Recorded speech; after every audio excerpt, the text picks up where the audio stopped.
gonna tint it like normal. This isn't gonna be an instruction video. This is just my opinion on actually tinting it. So this is probably not gonna be G-rated.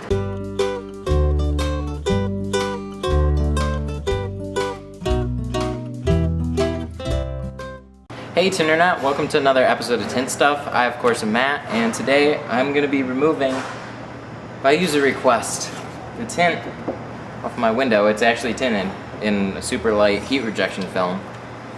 I'm gonna strip it, and by user request, because I love you guys, I'm gonna be putting Gila from next door on my car. Now you can buy this film at any auto parts store, and there's a reason for that. Because it's shit. So this is basically to show you guys what the differences are between a high quality film like this or shit from next door. Even the guy laughed when I was buying it. Said it was shit. If that doesn't tell you something, then I don't know. I don't know what will. But yeah, I'm gonna be doing a comparison side by side. So this has been on here for about a year. And as you can see, it still looks great. This stuff, I'm gonna leave it on my car. It's a 35% heat rejection film from next door. Supposedly heat rejection. We'll really see how it compares to regular window tint. And I also am curious to see how quickly it'll fade. I did a light shade because I don't want to get pulled over, even though I might. And this one is an 80%. So we'll see. Maybe it's awesome. Maybe I'm just full of shit. But it's $12 for 6.5 feet of film. Now this supposedly would be enough to do my 2 front doors, right? I bet I gotta get 2 because they have long doors. 6.5 feet of film. It's probably gonna take a little over 3 feet to do each door. So 6.5 now. It's probably gonna be about, you're cutting it out by hand, you're gonna use probably about 4 feet of film. Alright, so this is obviously gonna hurt me a lot more than it's gonna hurt you. I gotta go through and strip my entire door on this wonderful looking tint job. Alright guys, here we go. As you can see, it doesn't really look like I have film, but if we peel this edge here, indeed film is coming off, leaving a lot of glue.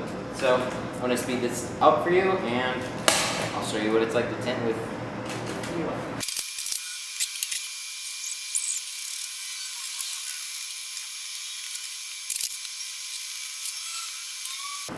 Alright guys, so I'm going to crack this open and we're going to see what's in it and we're going to install it. Probably just going to be rolled up film. Try and stay optimistic. Maybe it'll be awesome. Sweet. Okay, so we got some film. I don't even know what this looks like yet. Gila sticker. Classy. And no instruction. Everything's just on the... Well, they seem to have missed. Shit. They seem to have missed where to put the sticker on there. So they just want to slap that out, right? Peel it off. Hopefully it won't damage the film. Alright. So we got some film. There's a piece of paper rolled up in there. That's kind of annoying.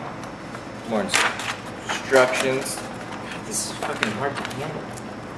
Alright, now that we recovered, let's take a look here. Loosely rolled film is not easy to handle. Keep that in mind. Alright, so what do we got here? We don't have a... Ugh. Oh my god, are you guys seeing this? I'm not kidding, like, you might have a hard time seeing this like I am. Well, this thing already looks slightly purple. Like, I'm not even kidding. Slightly, it's supposed to be like a blue, but it's leaning on the purple side. This doesn't even look that good. But, you know, if you're looking for some cheap film, you probably wouldn't know the difference.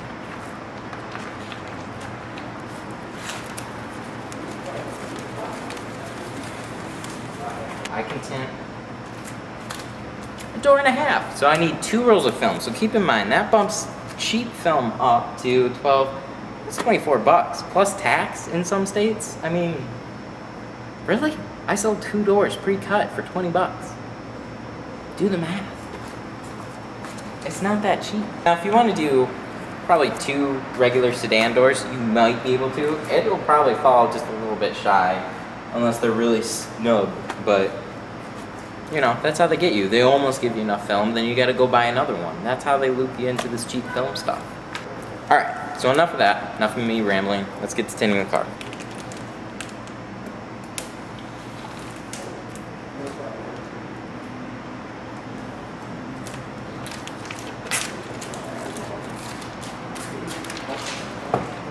Okay.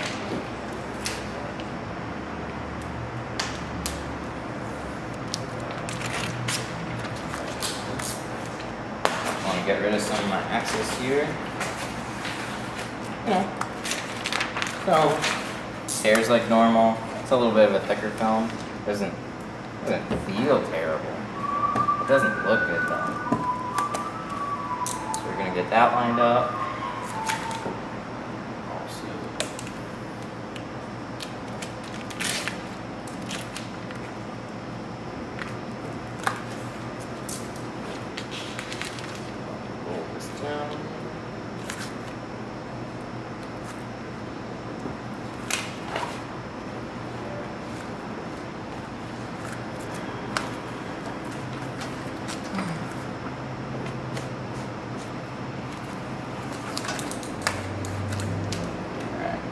We're going to do top edge here.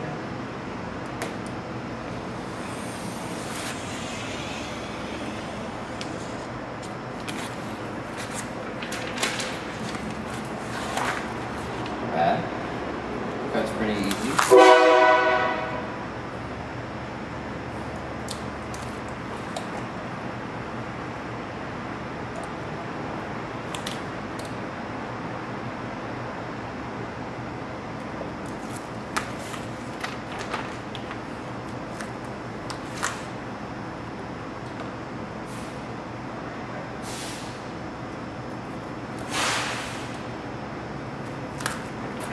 Not bad. So far, if you told me that this was another film, I would laugh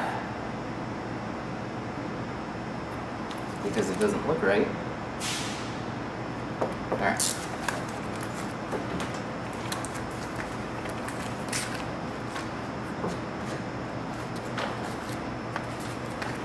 Alright, so I got my pattern.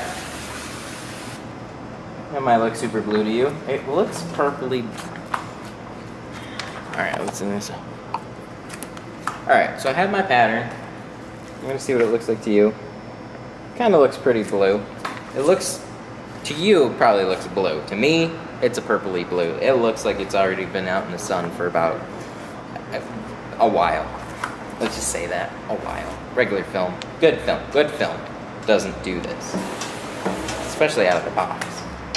So, let's heat shrink it. Now, this isn't going to be very difficult. Shouldn't be, because it's just a door, doesn't need much shrinking. If I was doing a full piece on a back window, then yeah, we could have a better idea of how well it actually shrinks, but they only give it to you in a short roll. So you don't even know. You know, you gotta do it in 2 pieces, and how much film are you gonna buy, and why would you buy it in a bunch of pieces? Alright, so I got my heat gun all heated up. That's how hot it is, by the way. Just put it as hot as you can. It's a heat gun. It's supposed to be hot. Okay.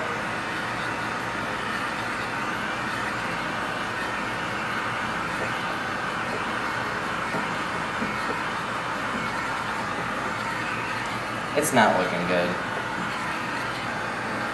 It's giving me just enough, but what this film is trying to do is actually peek together. So you're going to get a vertical crease if you're not careful by putting quite a bit of heat on it right away. It is still doing that zigzag pattern, but I can almost guarantee you if I put this on a back glass, it's not going to go very well when you get to the really curved parts. You see that? It's already another one.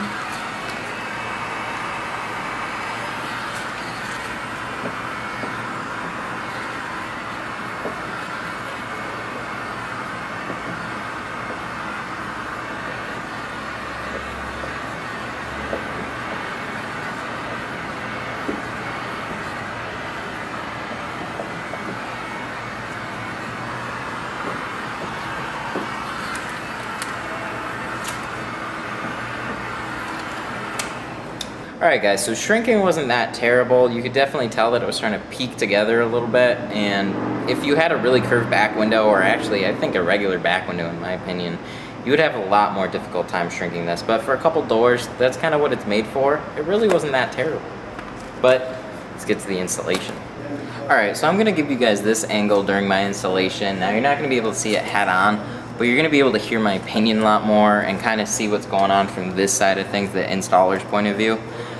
So it'll give you a better idea of how frustrating this might be. So, you know, everything's all cut out, ready to go, and let's install some film.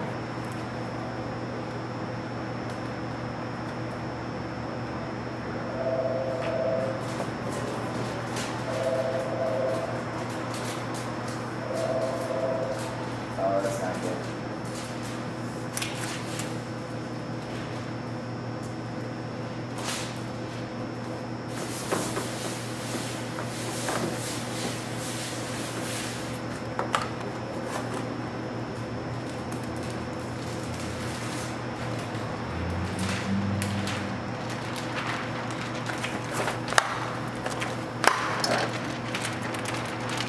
Here we go.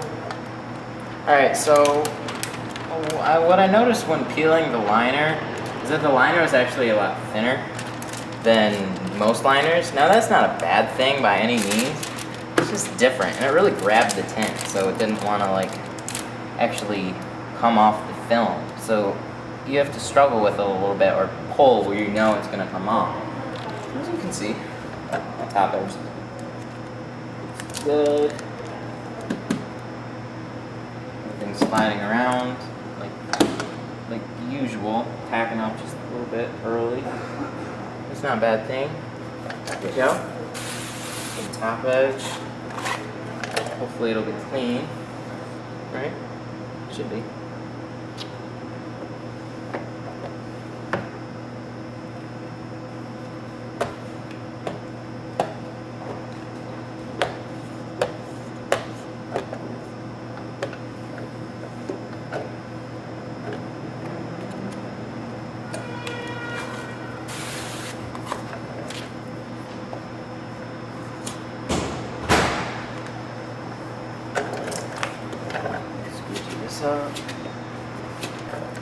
Alright, so I got my top edge all in place. Film installed fine. No real headaches. Just the liner grabbed the film pretty hard. It didn't come off very easy. And that's kind of a pain in the ass, especially, you know, when you go to install film, you want the liner to fall right off the tint usually. Maybe pull just a little bit, but, you know, when it struggles and you have to fight with it, it's not good. Spray this out.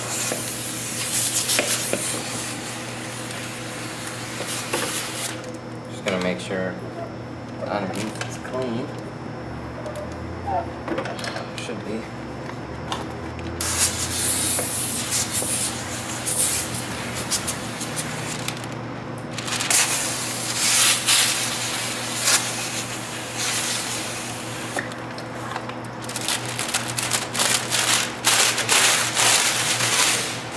That part is easy because it's already tacked up, so no biggie there. Pull it back, wash it out, make sure all the film is wet, so we'll have an easy installation.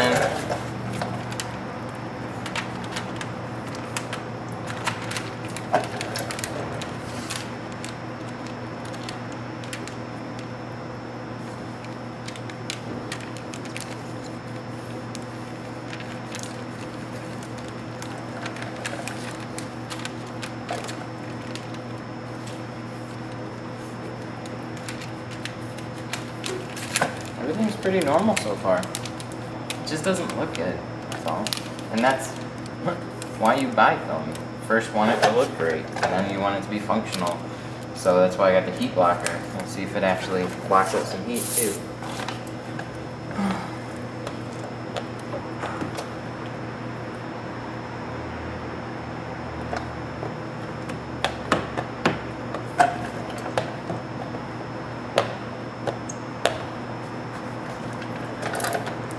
Oh.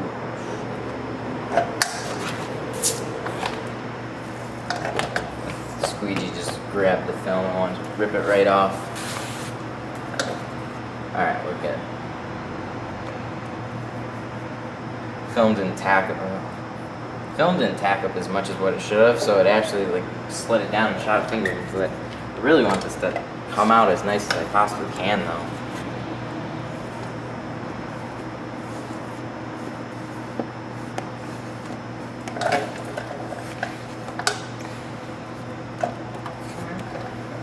There.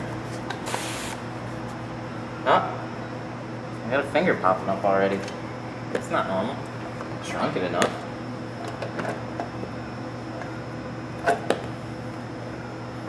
Alright, so squeegee it out again. Hopefully I'll get a little extra water out of the film, so it won't have the tendency to pop up fingers.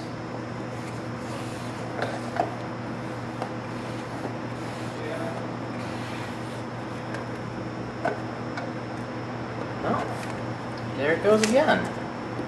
Finger won't stay down. A good adhesive on a film should want to grab to the window and not let it fall back up. Now if you don't shrink it enough, obviously that's gonna happen, but I do this every day and I haven't had this problem. It's 4 o'clock, I did it all day today. So I'm gonna say that's kind of a poor adhesive, especially because it slid up here too. You know, could be you just gotta learn to work with film, but it's Gila. You don't want to learn to work with it because it's shit. Alright.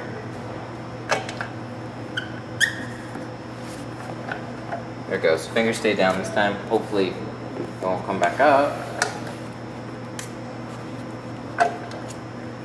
Make sure my bubbles are out. Feels clean. Alright, let's wipe it down and check it out. Alright guys, so I got my film installed, I got it all wiped down, but let's zoom into this thing right here. You might see a wall, give it a second. There it is, you see these? Keeps popping back up. Every time I push it down, I'll wait a minute, and it keeps popping back up. So, it's got a poor adhesive. Alright, so if you have something like that keeps popping up when you know you shrunk it enough, it's got a poor adhesive. It just doesn't want to stick down, it doesn't want to dry out, it actually just wants to keep the water there. So you're going to have to work with this film a lot more than, you know, like a film I sell, a Lumar film. You get it, you know, you get a nice quality film, it's going to be a lot easier to install. This was kind of a pain in the ass. It wasn't like as bad as what I could possibly imagine it to be. So what I would say overall on this film is that, you know, for 12 bucks, it wouldn't be bad if you could tint your whole front door. So basically, I'm gonna have to buy 2 rolls, 1 for each door, and then I'm gonna have to buy 2 rolls for the back window, and then I'm gonna have to split that in half, so that way I can do it in 2 pieces. And then also I'm gonna have to use the extra that I can get from these single doors to hopefully tint my quarters as well. And this is only a 2-door coupe, so you might even have to buy an extra roll. So you're talking about at least 4, maybe 5 rolls of film to do a full car. All right, so if we do the math, we do 12 times 4, that's gonna be 48 bucks in Gila film, the stuff that you don't want to use. So that's really, you know, if you're gonna go to an automotive shop, obviously it's cheaper, but if you want to get it off my website, I have a much better film than Gila that's gonna last a lot longer than Gila, and that is just easier to work with than Gila. So I work with it every day. I have customers that love it. So this, it looks a little blue with purple in certain light, and it's just gonna fade. You can tell automatically that it's gonna fade, but I'm gonna leave this on my car. It's proof to you guys. Down the road I'll show you when it fades. You'll see it firsthand. Alright, so there's our final product. As you can see, it doesn't look bad. Turned out pretty well. If we go on the inside, it's just, I don't know. It's tough to tell on camera, but it's not the greatest hue for it. Alright, so I'm driving home. I just had my passenger side tinted in Gila, like you saw, and now the funny thing about it is the weather has a perfect analogy right now for how I feel about this film. Yay, heat rejection film, it's awesome! Gila, it's just so, it's so cloudy and gloomy. Doom and gloom, that's Gila. Good quality film, yay! Gila, Gila. Alright, so I'll see you guys in the next video. Thanks for watching.